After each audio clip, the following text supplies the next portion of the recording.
Hi, my name is Edwin Kaufman, and this is a content analysis how-to guide for Dr. Andrew Lotz's Myth, Propaganda, and the State course. So you might be asking, what exactly is content analysis? Well, content analysis kind of puts the science in political science. If any of you guys aren't science inclined, don't let this worry you. This is a fun project where you get to look at your own chosen bodies of data.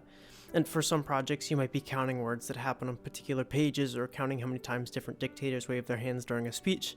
You want to think about certain publication materials or images that come from an area or an era, and really anything that you think might qualify as somebody's propaganda efforts. You just need to find the material.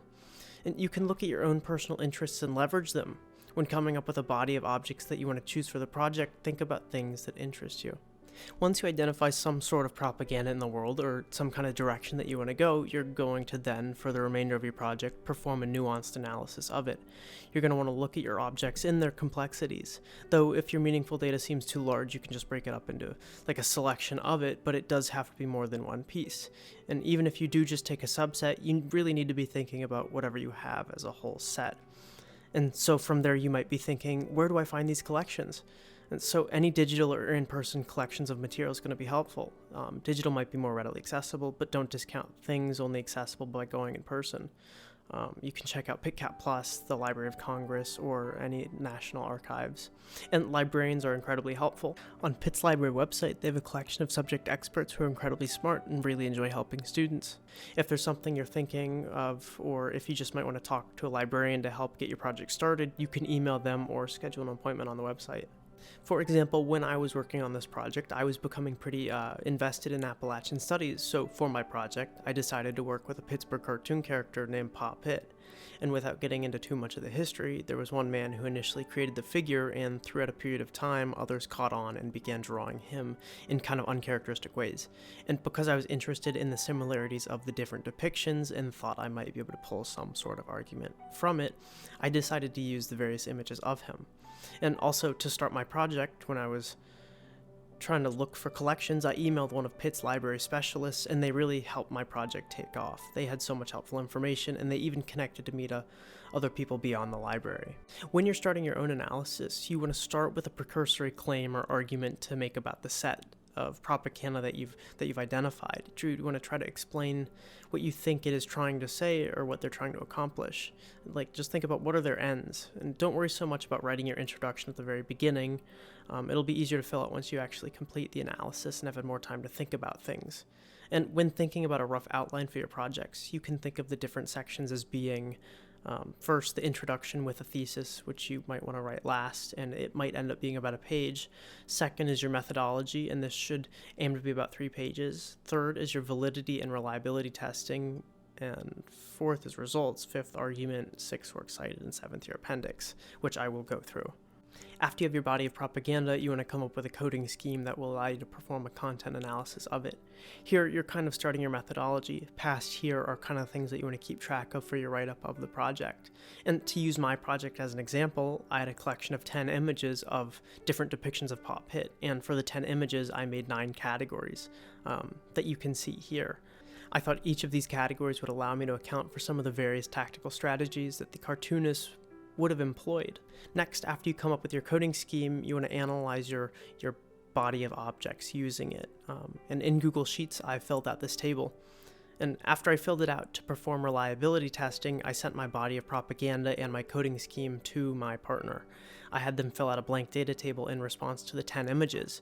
And you want to send them a code book that kind of says, these are the things I'm looking for and how you should probably understand them. And once they fill it out and send it back to you, you want to check to see how your results compare to the one your peer filled out. By looking at these two side by side, you can see some inconsistencies with the way we both filled it out, and by comparing them though, I could see where the issues were and act accordingly. Where our data didn't match up, I reworked those categories and even chose to get rid of the first movement category altogether. The other 8 categories didn't deviate from my results by many percentages, so I just kept them unchanged. And you want to make sure you keep notes of things you do in this reworking if you do need it, and changes you make, so that way you can carefully report them when you go to write out your report later. And lastly, for this section, you should remember that this project is not about producing the most perfectly reliable thing ever. The goal here is more to understand how to set up the materials for a reliability test. It's just going through the motions and practicing it. That's the important part.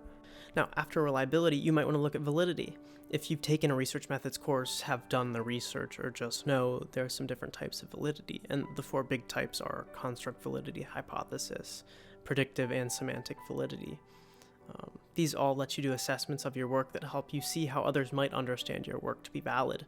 And so within my project, I recognized validity as something pretty subjective. I looked at my work through face validity, content validity, and validity of the coding process.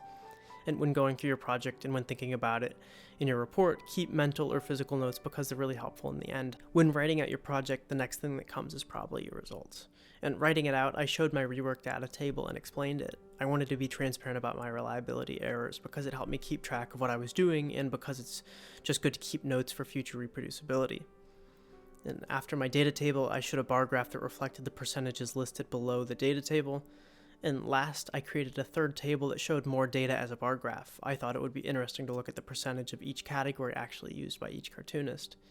And so after you've explained and shown your results, you want to pose your argument. You want to look at your data, think about the initial claim you made, and see what you can now meaningfully say about what you've looked at.